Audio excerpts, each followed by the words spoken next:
नमस्ते भारत, आप देख रहे हैं WH न्यूज़। मैं विजय खवसे। मैं इस वक्त नागपुर के गोवारी शहीद स्मारक के पास हूँ और यहाँ पर आज जो है जो 1994 में जो गोवारी का जो यहाँ पर आंदोलन हुआ था और अपने हक के लिए उन्होंने आंदोलन किया था, उस वक्त में जो है 1994 में जब शरद पवार की सरकार थी, उस समय गोवारी समाज के ऊपर में यहाँ पे लाठी चार्ज हुआ था और उसमें करीब 114 जो गोवारी लोग जो है वो वहाँ पे यहाँ पर शहीद हुए थे। आज उनको पूरे 28 साल हुए हैं। आप देख सकते हैं यही जो आप देख सकते हैं यही जो जगह है, यहाँ पर जो है तमाम लाखों की तादाद में जो है गोवारी समाज का आंदोलन शुरू था। ये पूरी तमाम जो लोग है यहाँ पर जो 114 जो लोग शहीद हैं उनकी याद में जो है ये सरकार की ओर से ये 0 माइल है करके मैं बताऊंगा आपको। खास करके ये नागपुर देश का जो है सेंटर 0 माइल है, जो है यहाँ पर जो है उनकी याद में जो ये स्तंभ बनाया गया है। आज जो है आज 23 नवंबर स्मारक जो बनाया गया है, आप देख सकते हैं आज 114 जो गोवारी शहीद है उनकी याद में यहाँ पर जो तमाम जो गोवारी लोग आए हैं यहाँ पर, हम थोड़ा पूछेंगे उनको भी।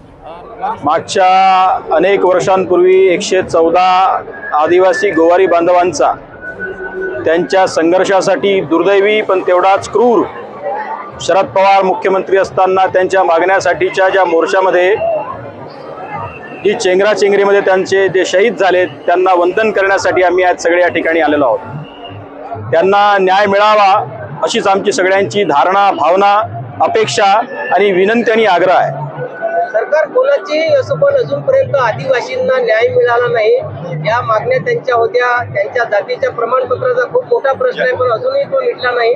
तुमच्या पक्षामार्फत काय पुढे? देवेंद्रजी फडणवीस साहेबांनी त्यांच्या मुख्यमंत्री पदाच्या कार्यकाळामध्ये गोवारी आदिवासी बांधवांना त्या पद्धतीचा न्याय देण्याचा प्रयत्न केला, परंतु काही पुनश्च समाजकंटकांनी या मागणीविरुद्ध ते सर्वोच्च न्यायालयात गेलेत आणि आता जोपर्यंत न्यायालयात हे प्रकरण प्रलंबित आहे, सरकारचे हात बांधलेले आहेत। पुन्हा देवेंद्रजी या राज्याचे उपमुख्यमंत्री झालेले आहेत। निश्चितपणाने समाजाला त्यांच्यापासून अपेक्षा आहेत, आपण योग्य वेळेची वाट पाहूया। 114 जे खरोखर आदिवासी असून सुद्धा त्यांना हे शासन न्याय देऊ शकत नाही, सुप्रीम कोर्ट न्याय देऊ शकत नाही आणि सुप्रीम कोर्टाने जे काही रीतिरिवाज, दंश परंपरा जे काही लिहिले ते सर्व गोवाऱ्याचीच आहे। त्याच्यामुळे खात्री वाटते का आपल्याला गोवाऱ्याला न्याय मिळणार म्हणजे मिळत। 1953ला काकासाहेब कालेकर अहवाल जो सादर केला म्हणजे 56ला आणि 1956ला जो काकासाहेब कालेकर अहवाल सादर केला त्यामध्ये त्यांनी गोवाऱ्याची शिफारस केली। म्हणजे गोंडगोवारी आलं कसं याच्याविषयी जास्तीत जास्त विचार करणं जरुरी आहे। हे आलं कसं? गोंडगोवारी न येता गोवारी आलं पाहिजे होतं आणि गोवारी कधी भी ST SC आणि OBC यांच्या रीतशीर पद्धतशीर एक ब्रँच ज्या निघाल्या आहे त्यामध्ये गोवारी हा ट्राईबमध्ये ST मध्ये येत असतो। 100% तो ST मध्ये येत असून त्याच्यावरच अन्याय होऊन आला आणि या शासनाचा विरोध करता विचार करता येते का 70-80 वर्षापासून या साधा प्रश्न सोडवू शकत नाही। यासारखे दुर्दैव काही नाही। काय ते जागतिक लेवलचं काय नेतृत्व करू शकणार नाही पक्ष, त्याचा विचार करता येते आपल्याला। मी असं म्हणतो का गोवारी समाजाला न्याय देईल तर सुप्रीम कोर्टच देऊ शकतो, अन्यथा देऊ शकत नाही।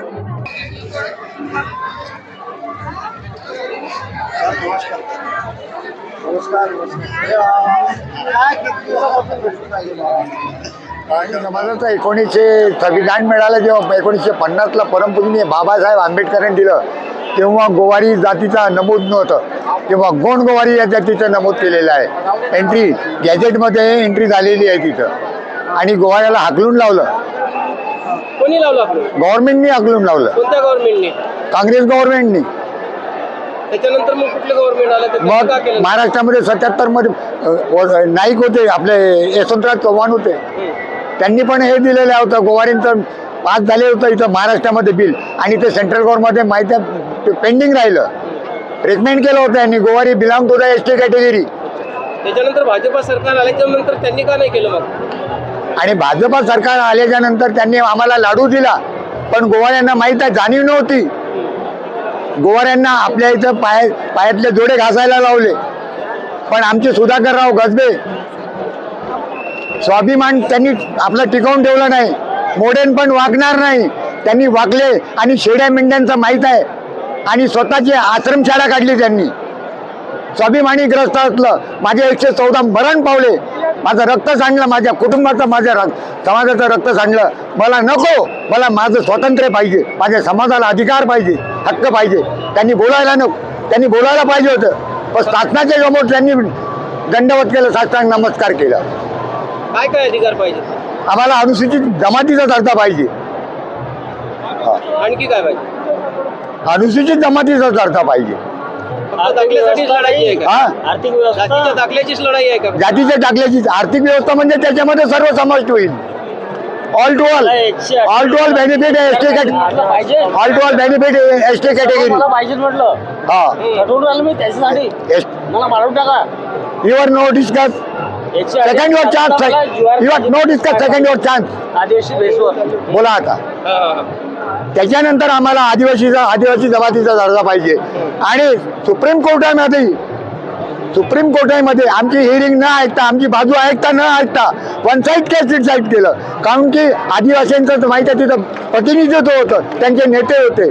मला असं वाटते, मला संशय येते, काहीतरी त्याच्यावर दडपण आलेलं होतं, म्हणून गोवारीला वाडीत टाकलं त्यांनी सुप्रीम कोर्टामध्ये. तुम्ही एक काम पत्रकार आणखी काही बोलायचं आहे? सहकार्य करा. त्याच्यानंतर आमची डिमांड तीच आहे, आम्हाला आदिवासीचा दर्जा मिळाला नाही तर आम्ही असं समजू, ही सरकार आणि ही शांतिप्रिय गोवारी समाजाचे लोक आहेत. दलित समाज आज असला असता गल्ली ते दिल्लीपर्यंत आग लागली असती. सौदी अरेबियामधून आलेला मुसलमान इथं राज्य करतो, अल्पसंख्याक त्याचा दर्जा मिळतो. डिसोबे इंडियन कॉन्स्टिट्यूशन, भारतीय संविधानामध्ये तरतूद नाही आहे, तरी या शासनाने मुसलमानांना दर्जा दिलेला आहे. पण आम्ही भारतातील नागरिक, आमची जन्मभूमी, आमची संस्कृती आम्हाला दुरावून लावलेला आहे यांनी. बोला आता. आमच्या 114 गोवारी बांधवांना न्याय मिळालाच पाहिजे. मारुतराव जी निहारी हमारे साथ में हैं। क्या बताओगे आप, आज का दिन जो है दुखद दिवस है, 114 लोग शहीद हुए थे, अपनी मांगों को लेकर यहाँ पर आंदोलन हुआ था, आप क्या बताएंगे आज के दिन के उपलक्ष्य में? देखो, मैं आपको बताना चाहता हूँ, ये गोवारी समाज का प्रश्न शासन को ख्याल में आया कि नहीं आया, ये समझ में नहीं आ रहा। सन 1956 में गोवारी जमात को गोंड गोवारी ऐसा दर्शा है, जो भी उनका रिकॉर्ड गोवारी है, गोवारी रिकॉर्ड होने से उनको सर्टिफिकेट आने में दिक्कत हो गई थी। बाद में 1956 के बाद 1985 तक गोवारी समाज को कुछ शासकीय कार्यालयों से आदिवासी जनजाति के प्रमाण पत्र गोंड गोवारी के स्वरूप पे मिला है।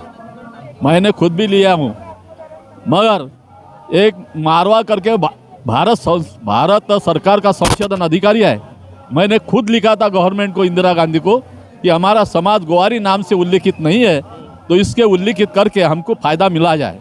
तो ऐसा उसका लेटर का उत्तर आया, मेरे को उत्तर आया, उन्होंने बताया कि Gowari community is entitled to get benefit as a scheduled tribe.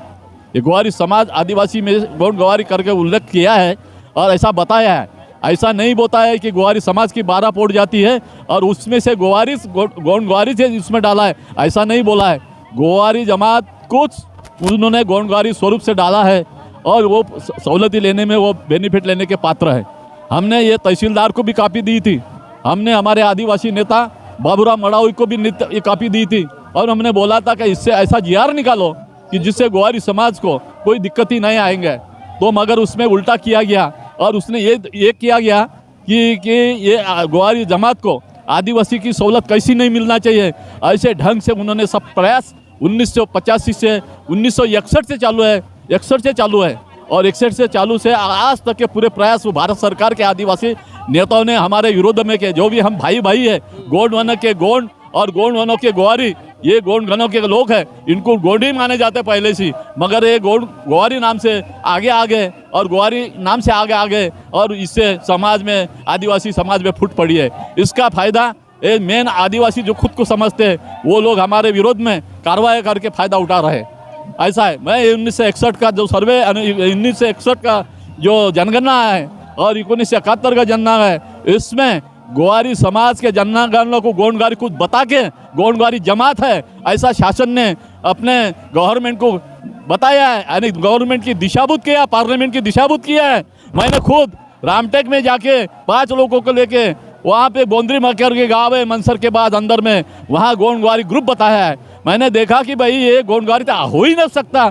जब गोंडगारी हो नहीं सकता तो उस गांव में जाकर मैंने उस गांव के 22 लोगों का सर्वे किया, पूरे 50 के 56 के पहले के पूरे कागज पर छानबीन किया, स्कूल के छानबीन भी किया, तो मेरे को 1950 के पहले का पुरावा ग्वारी चाहिए जो कि गोंडगारी नहीं है। इसका कारण क्या हो सकता है? उन्होंने जनगणना में 1961 में 1971 में क्यों डाला है? इसका एक ही कारण है कि 1976 में जो जात अस्तित्व में नहीं है वो जात को विड्रॉल करने का एक संशोधन मॉडिफिकेशन बिल गवर्नमेंट ने पास करना था, इसलिए इन्होंने हमारे विरोध में चालबाजी करके 1961 के जनगणना में, 1971 के जनगणना में गोंडगारी नाम की जात बता के ये है, हम इसको विड्रॉल नहीं कर। आखिरी सवाल, आप सरकार को क्या बताएंगे, चाहे सेंट्रल की सरकार हो या अपने स्टेट की सरकार हो, क्या करना चाहिए सरकार ने गवर्नमेंट के लिए, क्या करना चाहिए? देखो, आज भी कुछ बिगड़ा नहीं, सरकार कुछ भी कर सकती है। 20 अक्टूबर 2016 को मेरे सेंट्रल गवर्नमेंट में भारत सरकार के साथ मीटिंग हुई। जो मीटिंग मैं अटेंड किया हूँ, मैं मीटिंग में था, जहाँ आदिवासी विकास मंत्री थे, ओराम साहब थे, जहाँ राज्य के होम मिनिस्टर, जो राज्य के केंद्र के राज्य मिनिस्टर हंसराज अहीर भी थे, इनके साथ हमारी ऑफिशियली मीटिंग हुई और ऑफिस में ठराव पास हो गया कि ग्वारी समाज की, ग्वारी जमात का तुम महाराष्ट्र से कुछ हमारे को क्या बोलते हो सिफारिश भेजो। वो इसका लेटर पे कोई ख्याल महाराष्ट्र सरकार ने दिया नहीं। आज भी महाराष्ट्र सरकार को ये काम करना हो तो 20 अक्टूबर 2016 की जो लेटर है, ये मीटिंग का ये है ऑर्डर है, उन्होंने उनके हिसाब से यदि ग्वारी समाज को इन्हें सिफारिश की और पार्लियामेंट में इसको बिल बना के पार्लियामेंट को जो उसको शिक्का मोर्तब किया तो ग्वारी स्वतंत्र उल्लख आ सकता है और ग्वारी का प्रॉब्लम मिट सकता है। यदि नहीं आया तो भी मैं आपको बताता हूँ कि 1967 के अंदर 1967 में जहाँ पे महाराष्ट्र के जहाँ मुख्यमंत्री थे उसने एक सिफारिश की थी और सिफारिश के ऊपर बिल बना और संसद में जो बिल एक बार आया था, मगर उसमें एक मधु लिमय करके खासदार था, उन्होंने बोला कि इन टाइम पे बिल आ गया है, उसको जरा बाद में डालो। यानी कांग्रेस की सरकार थी, कांग्रेस की सरकार ने 1967 से 70 तक वो बिल पर कोई ख्याल नहीं किया और लोकसभा के नियम के हिसाब से वो लैप्स हो गया, ऐसा मेरे को लेटर आ गया है। तो मेरा ये कहना है कि यदि उसको पुनर्जीवित किया है, तुमको ज़्यादा काम करने की जरूरत नहीं, उसको पुनर्जीवित किया है और पार्लियामेंट में पास किया तो मोदी सरकार के हाथ में भी काम हो सकता है, इसको टाइम नहीं लग सकता है। सरकार ने मन में लिया तो कुछ भी हो सकता है, ये क्यों हकीकत है। ये जो हमें ग्वारी समाज के लिए काम नहीं कर रही सरकार, ऐसा अपना आरोप है। ये बिल्कुल पक्का है, स्कूल बिल्कुल पक्का है, कोई सरकार से दिलचस्पी से काम नहीं कर रहा है। निश्चित रूप से बहुत बड़ी बात इन्होंने आज जो 114 लोग जो शहीद हैं उनकी याद में उन्होंने बात की है सर ने, और उम्दा बात की है, कानून के हिसाब से उन्होंने बात की है। चाहे सरकार किसके भी हो, भाजपा की सरकार हो, चाहे कांग्रेस की सरकार हो, चाहे शिवसेना की सरकार हो, मगर आज भी ग्वारी समाज की समस्याओं के ऊपर में खास करके अनदेखी कर रही है। इसी के कारण जो है आज 28 साल पूरे होने के बावजूद भी आज भी ग्वारी समाज को लड़ना पड़ रहा है। हमारे WH न्यूज़ से भी हम सरकार से ये अपील करते हैं कि ये समाज भी दबा कुचला समाज है, इसकी भी उन्नति होना चाहिए, इनके बच्चे भी क्लास 1 अधिकारी बनना चाहिए, इनको भी शिक्षा मिलना चाहिए, सबको शिक्षा का अधिकार है। इनके जो जाति प्रमाण पत्र का जो सवाल है वो नहीं रहना चाहिए, वैलिडिटी का सवाल नहीं रहना चाहिए। यही मांग को लेकर 28 साल से ग्वारी समाज संघर्ष कर रहा है। तो सरकार ने इन समस्याओं के ऊपर ध्यान देकर इनकी समस्या हल करने की मांग आज हमारे इन नेताओं ने की है। तो आप देखते रहिए WH न्यूज़, लाइक करें, सब्सक्राइब करें और तमाम खबरें देखने के लिए www.whnews.in पर भेंट दें। हाँ, मैं WH न्यूज़ की ओर से यहाँ पर जो 114 लोग शहीद हुए हैं उन्हें मैं WH न्यूज़ की ओर से मैं श्रद्धांजलि अर्पित करता हूँ। धन्यवाद। आगे की काम की